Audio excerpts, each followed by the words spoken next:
Okay, so in the spirit of community gardening and gardening with kids, here is the tiniest of tiny little strawberry plant hiding in all of our, ironically, straw.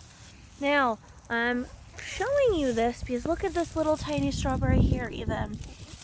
What's happening inside the straw is that the straw is keeping the little tiny strawberry safe as it's growing. It's creating a shelter for your strawberries, and as they're sheltered, they stay safe and they continue to grow even when we have cold snaps like we have had in the last couple days.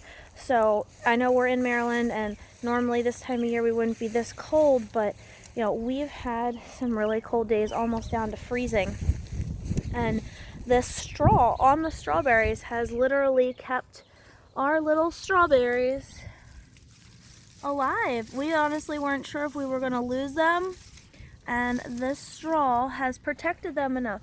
So think about it this way, in the concept of gardening with kids. It's goofy, it's kind of fun, but the kids and even our chickens love to scratch around in the straw.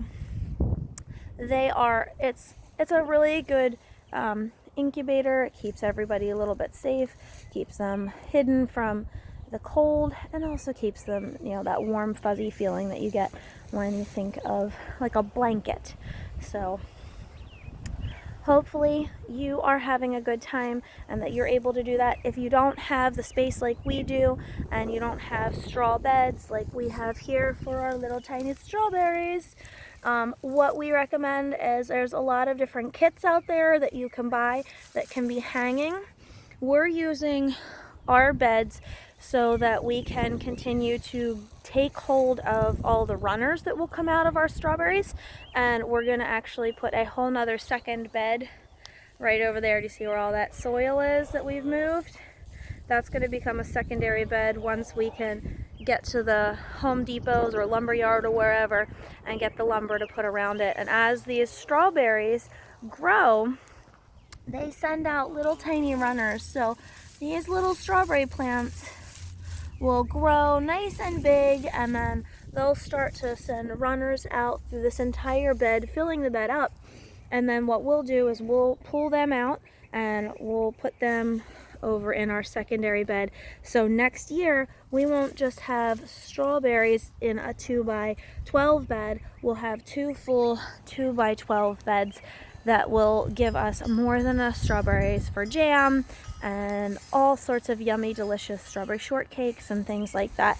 And again, they're super easy. The kids can run outside, they can get a snack when you're busy doing your work, or if you're needing a break and needing to read or something. It allows the kids to have a lot of fun. So in the spirit of gardening and gardening with kids, try strawberries. If you can't do it, again, like I said, in our little garden bed like we have here, make sure you try to get one of those cool hanging pots or a tower garden type strawberries for this year. They're a delicious snack, and there are many strawberry varieties. Like this one's ever-bearing, so it'll start producing heavily fruiting in June, but it'll go throughout the whole summer if we keep it aerated enough and that don't have if I could speak clearly, don't let it get any mold on it. That's why you got to keep them aerated. But I hope everybody is staying strong and staying home and enjoying the warmth and the connectedness of something as simple as gardening with your kids and your family. Have a good one, guys. Stay strong, stay safe, and stay home.